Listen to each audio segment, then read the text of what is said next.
Sorry, so you wanted all the details on that Rick Ross concert that got canceled back in 2017 in Washington, Pennsylvania. Well, buckle up because we did a deep dive into the court documents. And let me tell you, this is way more complicated than just a no-show. It really is. I mean, this case, it goes way beyond just a musician not showing up. This thing, it opens up like a whole can of worms when it comes to contracts, the role of these middlemen you find in the entertainment industry, and some pretty interesting legal ideas like, agency and liability and all that. Yeah, okay. So try to imagine this. It's Juneteenth, 2017, Wild Things Park. Everyone's super hyped for this Rick Ross concert. And then nothing. No Rick Ross. Stage is just sitting there, empty, no music, and everyone's just, I don't know, bewildered. What happened? I can only imagine, right? The fans, they must have been so let down. But, aside from all that, from everyone being bummed out, there's this huge financial hit that Washington County Family Entertainment, they're the ones who run the park, they take, we're talking a serious chunk of change. Plus, they have to deal with the whole mess of, a canceled event, logistics, all that. Yeah, and that's not even the half of it. Turns out WCFE, they signed this agreement back on May 8th, 2017 with these two middlemen, guys who said they represented Rick Ross, Good Life Entertainment, and this guy named John Wardlow. This is where things get really interesting. Yeah. So WCFE, they're saying these middlemen, they were specifically told that, yeah, these guys, they can totally book Rick Ross for the concert. Yeah. So based on that, WCFE goes ahead, sends the money, starts getting everything ready, the usual concert stuff. They're probably thinking everything's, all good. Until 2 days before the concert, June 8th, 2017, Wardlow, he just drops this bomb. Rick Ross is a no-show. No explanation, no sorry, nothing. Just, nope, he's not coming. Can you imagine how bad this is for WCFE? Oh, man, talk about a nightmare. PR disaster, potential financial, black hole, and they're left scrambling trying to figure out what to do legally. So, obviously, they get a lawyer and file a lawsuit July 5th, 2017.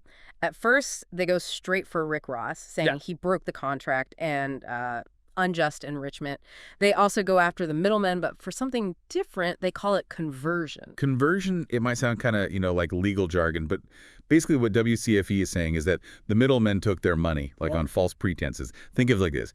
WCFE gives them this money for a specific thing, the concert, and then these guys just pocket it when the concert disappears. Okay, so WCFE is trying to hold both Rick Ross and the middlemen responsible for this whole debacle. It's not just about the money. It's they want to make it clear that you can't just bail when things go wrong. And they don't stop there. They file this first amended complaint not long after saying the same things. And then things get even more interesting. Oh, yeah, because on March 12, 2018, they file a second amended complaint. And this time they bring in someone new, Rick Ross Touring, LLC. This isn't just some random thing. It's them being strategic, trying to make a more direct connection between Rick Ross himself and those middlemen. And this is where the whole idea of agency comes in. And this is super important in this case. It's WCFE is saying, hold up, even if Rick Ross didn't personally sign anything, his touring company, which he owns and controls, they did, and the middlemen, they were acting on their behalf, like their agents. Yeah, exactly. To really get into it, agency in legal terms, it means one person, the principal, they give someone else, the agent, the okay to act for them. You think about a real estate agent, right? Yeah. You hire them to represent you when you're selling a house, and what they do, legally, it's you did it, even though you're not there for every little thing. So WCFE's whole argument, it depends on showing that the middlemen, they were acting as agents for Rick Ross and his company, which would then make them legally responsible for what the middlemen did. Exactly. It's like saying, if the middlemen made promises they couldn't keep, well, they were doing it because Rick Ross and his company said they could. So Rick Ross and his company, they're the ones who should be held accountable. It's pretty smart, legally. But of course, Rick Ross and his touring company, they're not just going to give up. They try to get the case dismissed, saying the court doesn't have jurisdiction. Basically, they're saying this court can't even hear this case. But then there's another twist. So while this whole thing with Rick Ross and his company is going on, the middlemen, Good Life Entertainment, and John Wardlow, they basically go silent. They don't respond to the lawsuit at all. Which, when you're facing some serious accusations, is not a good look. Legally, it's basically they're saying, we're not even going to try to defend ourselves. And that, well, it comes with some serious consequences. Because, see, them not responding, it leads to a default judgment against them in March 2019. WCFE, they get awarded a pretty big chunk of change, $296,458.82. But here's the thing. They want more than just winning against the middlemen. They want to get that money from Rick Ross and his company, too. So they come up with another legal move. They try to use this thing called privity to make that default judgment apply to Rick Ross and his company as well. So privity, in this situation, it's about showing a close enough relationship that you're legally bound by what happens in a case, even if you weren't directly involved. WCFE, they're saying that because of that agency relationship, Rick Ross and his company are so tied to the middlemen that for this judgment, they should all be considered like one entity. So basically what they're saying is you can't just hide behind the middlemen. You're all in this together and you should all be held responsible. This leads us to the judge's decision and what it means for WCFE and them trying to get their money back. Well, so in September 2019, the judge, well, they made a ruling and it kind of threw a wrench in WCFE's plans. They said no to their motion for summary judgment. So for those of us who, aren't lawyers and all that, what does that even mean? Basically, it means WCFE, they didn't get that quick win they were hoping for. The judge is basically like, hold on a sec, there's more to this. This case, it needs to go to trial. But that doesn't mean Rick Ross and his company, they're off the hook. It just means the fight's going to keep going, probably with a lot more legal stuff.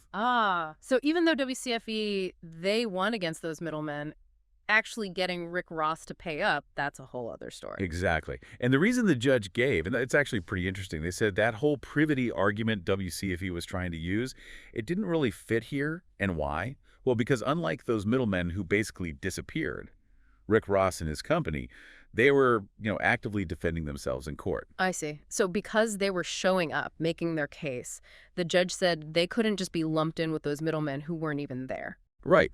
They had to have their own chance to tell their side of things. And what they were basically saying was, look, we're separate. We shouldn't be punished for what other people did. Let's have a real trial and let's see what the evidence says. It's almost like there were two separate legal things happening at the same time. WCFE, they win against the middlemen, but they can't collect. And then on the other hand, they've got this whole fight with Rick Ross and his company that could go on for who knows how long. Yeah, and it shows just how complicated these situations can get. Even though these middlemen basically admitted they were in the wrong by not even responding, Rick Ross and his company, they took a totally different approach. And I think that whole, complex situation probably factored into the judge's decision to say no to that summary judgment. So are you saying a summary judgment, that would have been like a shortcut, like a fast way to end things? But the judge thought this case needed everything to be looked at properly. Exactly. Now, this whole thing, it makes you think, right, about responsibility, doing your due diligence, all that. Imagine you're WCFE. You think you're booking Rick Ross for this big concert. You're sending money, making all the arrangements, and then wham, everything falls apart. It really makes you think about how to avoid ending up in that same mess. Definitely. What could someone do to protect themselves if they were planning a big event like this? Well, the biggest thing is, really vetting everyone. Don't just take someone's word for it that they represent some big name artist. Do your homework. Check their credentials, their history, all that. Were there any red flags that maybe WCFE missed with these middlemen? That's something to think about. Yeah, it's like a good reminder that trust is important, but it's not a replacement for doing your research and having a solid contract. Couldn't agree more. A good contract, that can be your best friend in these situations. It spells out exactly who's doing what happens if things get canceled, even things like who can make decisions for the artist. Without that, you're just setting yourself up for problems. So it's not just about having a contract. It's about making sure that contract covers everything. Exactly. Think of it like insurance. You hope you never need it, but if things go bad, you're going to be glad you have it. This case really makes that clear. Now, we've talked about the judge's decision, what both sides were doing legally, but there's still this big question. Did WCFE ever get their money from Rick Ross and his company? Well, that's the million-dollar question, right? And the thing is, the court documents we have, they don't really give us a clear answer. So I guess we're kind of left hanging. It's really interesting seeing how this whole thing played out, but it's also kind of frustrating not knowing how it ended. Did WCFE ever actually get their money back? It just goes to show you, legal battles, they can drag on forever, and you never know what's going to happen. Sometimes, even when you've got a good case, there's not, a neat and tidy ending. I suppose that's just how it is with the legal system, huh? It's not always about who's right or wrong. It's about, navigating this whole maze of arguments and rules and what's happened before. Exactly. And this case, it's a perfect example of that. We saw how WCFE They use all sorts of legal strategies, going after the middlemen, using those ideas of agency and privity. They definitely knew their stuff legally, but they still had a tough time trying to hold Rick Ross and his company accountable. This whole thing really makes you think about, like, planning ahead, being careful, understanding the risks, especially in the entertainment business. For sure. Whether you're putting together a concert, a festival, or really any event where you've got contracts and middlemen, there's a lot to learn from this case. Doing your due diligence, that's key. Don't just assume someone has the power they say they do. Check everything. References, their past work, all that. Like that saying, trust but verify, right? Yeah. Especially when you're dealing with big money. And don't forget, a well-written contract. That's your safety net. It should lay out every single detail, from how payments work to what happens if things get canceled, even who's allowed to make decisions for the artist. If you don't have that, you're just asking for trouble. So what you're saying is having a good contract can really make all the difference in protecting yourself from future headaches. Absolutely. Think of it like a roadmap for everyone involved, so there's no confusion, no arguments. It can save you a ton of time, money, and stress down the road. Well, this deep dive has been really eye-opening. We uncovered all the drama behind that canceled Rick Ross concert, dug into the nitty-gritty of contract law, and learned some valuable lessons about protecting ourselves in business. And even though we don't know for sure how everything ended up in this specific case, I think the big takeaway is be aware, be prepared, and have a solid legal footing for any major thing you're doing. Couldn't have said it better myself. It's a reminder that knowing your stuff, that's power. By understanding the legal side of things and taking the right steps, we can all navigate the crazy world of business a bit better and avoid those potential traps. And who knows, maybe this deep dive will make you take a second look at your own contracts and agreements. You never know what you might find. Well, on that note, we've come to the end of our deep dive. Thanks for joining us on this journey through the world of entertainment law and all those contract twists and turns.